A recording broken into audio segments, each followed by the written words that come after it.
ఉంటుంది. తప్పకుండా భారీ చేరికలను కూడా తీసుకొస్తామని చెప్పి తెలియజేస్తూ ఇప్పుడు గౌరవ మాజీ మంత్రివర్యులు టీఆర్ఎస్ వర్కింగ్ ప్రెసిడెంట్ కేటీఆర్ గారు మాట్లాడాల్సి. జై తెలంగాణ.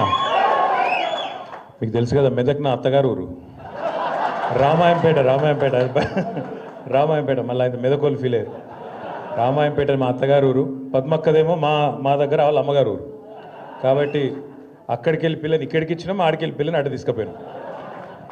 పేరున వేదికపై ఆసీనులైన పెద్దలు, మరి ఈరోజు ఈ కార్యక్రమానికి అధ్యక్షత వహిస్తున్న మా మెదక్ జిల్లా పార్టీ అధ్యక్షురాలు సోదరి శ్రీమతి పద్మా దేవేందర్ రెడ్డి గారు, గౌరవనీయులు పెద్దలు, మెదక్ జిల్లాలోనే కాదు రాష్ట్రంలోని ఏ మారుమూల ప్రాంతంలో ఏ సమస్య ఉన్నా అందరికంటే ముందు స్పందిస్తూ అందరికీ అండగా ఉండే గౌరవనీయులు పెద్దలు మాజీ మంత్రివర్యులు శ్రీ హరీష్ రావు గారు, గౌరవ పెద్దలు మాజీ శాసన మండలి సభ్యులు అన్న సేరి సుభాష్ రెడ్డి గారు, గౌరవ మాజీ శాసనసభ్యులు పట్లోల్ల శశిధర్ రెడ్డి గారు, గౌరవనీయులు సోదరులు, గతంలో మెదక్ డీసీసీ ప్రెసిడెంట్గా పనిచేస్తూ ఆనాడు ఎన్నికల సమయంలో మన పార్టీ గెలుపును కాంక్షించి మనతో పాటు కలిసి వచ్చిన సోదరులు శ్రీ కంటారెడ్డి తిరుపతి రెడ్డి గారు, పెద్దలు గౌరవనీయులు కేసీఆర్ గారు అక్కడ శాసనసభ్యుడిగా ఉన్నప్పటి నుంచి మా అందరికీ చిన్నప్పటి నుంచి జగపతి అంకుల్ అని పిలుచుకునే అలవాటు మా బట్టి జగపతి గారు, అదేవిధంగా మా తమ్ముడు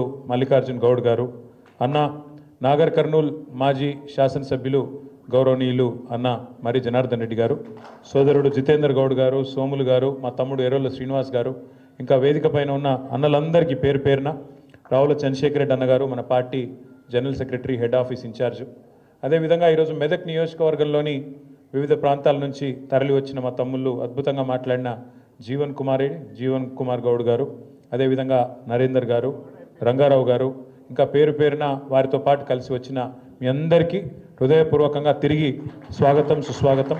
పత్రికా మిత్రులకు కూడా హృదయపూర్వకంగా నమస్కారం. హరీష్ రావు గారు మాట్లాడుతూ 2 మాటలు చెప్పారు. ఒకటి, సిద్దిపేట ఒకప్పుడు సిద్దిపేట అంటే పందులు గుర్తొచ్చేది, మెదక్ అంటే గాడిదలు గుర్తొచ్చేది, కానీ ఇప్పుడు సిద్దిపేటలో పందులు మాయమైనాయి అన్నారు. మెదక్లో కూడా గాడిదలు దాదాపు పోయినాయి, కొన్ని ఉన్నాయి ఇంకా. అవేందనే చెప్పగాని ఉన్నాయి కొన్ని. వాటి సంగతి మీరు చూసుకోండి, ఇక ఎక్కువ చెప్పగాని వాటి సంగతి ఇవాళ మీరు వచ్చుడుతోని తప్పకుండా ఇక అవి ఎన్నున్నాయో గన్ని లెక్క పెట్టుకోండి, సందర్భం వచ్చినప్పుడు చూసుకోండి. 2ఏనా? అయితే హరీష్ రావు గారు ఇంకొక మాట కూడా చెప్పారు. రేవంత్ రెడ్డి గారు అదేదో 10% 15% కటింగ్ పెడతా, తల్లిదండ్రులను చూసుకోకపోతే అంటుండు, కోత పెడతా అంటుండు. మరి రేవంత్ రెడ్డికి ఏం కోత పెట్టాలన్నారు? రేవంత్ రెడ్డికి కోతలు సరిపోవు, కర్రు కాల్చి వాత పెట్టేటట్టు మీరు అందరూ ప్లాన్ చేసుకోవాలి. ఎందుకంటే ఇంతకంటే లేకి ముఖ్యమంత్రి ఇక్కడ మస్తు మందిని చూసినాం. మనం కూడా ఎన్టీ రామారావు గారిని చూసినాం, చంద్రబాబు నాయుడు గారిని చూసినాం, రాజశేఖర రెడ్డి గారిని చూసినాం, రోషయ్య గారిని చూసినాం, కేసీఆర్ గారిని చూసినాం. ముఖ్యమంత్రి అంటే ఇక మధ్యలో కిరణ్ కుమార్ రెడ్డి ఉండే కానీ లెక్కలో లేడు ఆయన. పెద్ద ఆయన ఆఖరి కిరణం కాబట్టి లెక్క పెడతలేము. ఇక ఇంతమందిని చూసినాక మంచోళ్ళను ఈయనను చూస్తే వీళ్ళు ఎట్లా అనిపిస్తుందంటే, ఇక నాకు ఎట్లా అనిపిస్తుంది కానీ ఊళ్ళల్లో ఎవరి ముంగట నన్ను గొట్టం పెడితే చాలు, ఒక తిట్లు కాదు, తెలుగు భాషల గిన్ని తిట్లుంటాయని కూడా తెలియదు, గన్ని తిట్లు తిడుతుండ్రు. నిజంగా చెప్తున్నా, ఇంకొకడు ఎవడన్నా రేషమునోడైతే ఈ పాటికి ఒక బకెట్లో నీళ్ళు తోడుకొని ఆయన దుంకి చచ్చిపోతుండే. రేవంత్ రెడ్డి కాబట్టి నడిచిపోతుంది. సిగ్గు ఇజ్జతు మానం ఏం లేవు. అరే నోరా మోరే అది. ఎలక్షన్ల ముందు ఏం చెప్పిండే ఆయన? మీ ఉరుకుర్రి 2 లక్షల రుణం తెచ్చుకోండి, నేను చెప్తానే ఉన్నా, వస్తూనే ఉన్నా, 9వ తారీఖు సంతకం అన్నాడు. మళ్ళీ ఇప్పటి వరకు 50,000 కోట్ల రుణమాఫీ అని ఇప్పటిదాకా రైతుల ఖాతాల్లో 12-13 వేల కోట్లు కూడా దాటలే వేసింది. కానీ అయిపోయిందని చెప్పి ఇలా ఉదరగొట్టే ఉపన్యాసాలు. రైతు బంధు కేసీఆర్ బిచ్చమేసినట్టు 10,000 ఇస్తుండు, నేను 15,000 ఇస్తా, నేను నన్ను ఓటేయండి గుద్దుండ్రి అన్నాడు. కేసీఆర్ 2 పంటలకు ఇస్తుండే, నేను 3 పంటలకు ఇస్తా అన్నాడు. వేసిండా రైతు బంధు? వస్తుందా?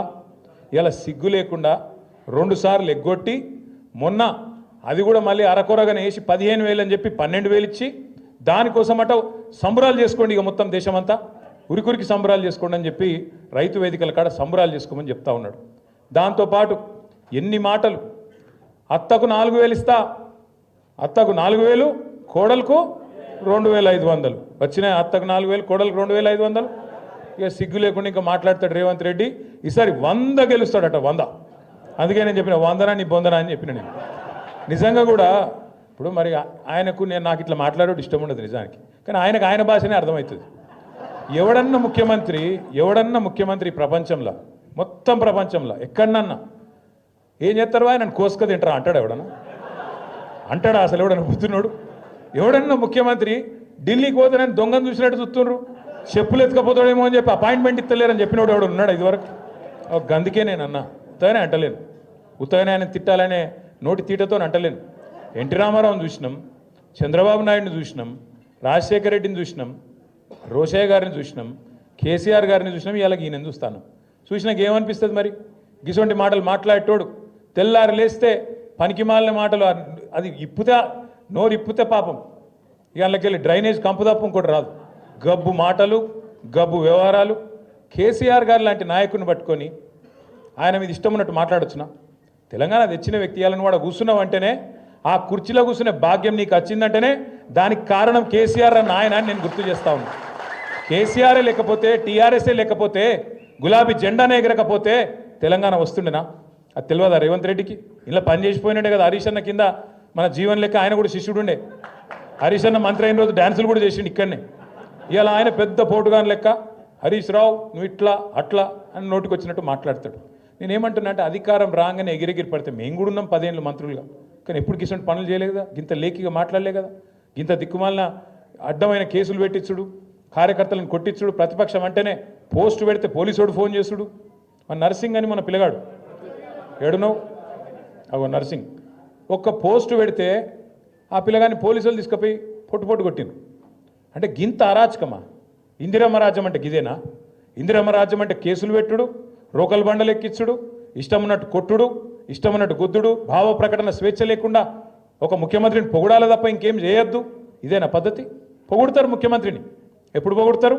నువ్వు ఇచ్చిన హామీలు నెరవేరిస్తే, నువ్వు తెలంగాణ మీద కక్ష చూపెట్టకుండా, తెలంగాణను ప్రతిరోజు అవమానించకుండా, కేసీఆర్ గారి కంటే తెలంగాణకు నువ్వు ఎక్కువ చేస్తే తప్పకుండా నీకు కూడా 4 మంచి మాటలు చెప్తారు.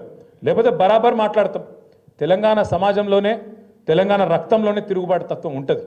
ఇలా 3.5 సంవత్సరాలు ముంగట పెట్టుకొని అధికార పార్టీని చీగొట్టి మళ్ళీ తిరిగి ప్రతిపక్ష పార్టీలోకి రావడం అంటే మామూలు మాటలు కాదు.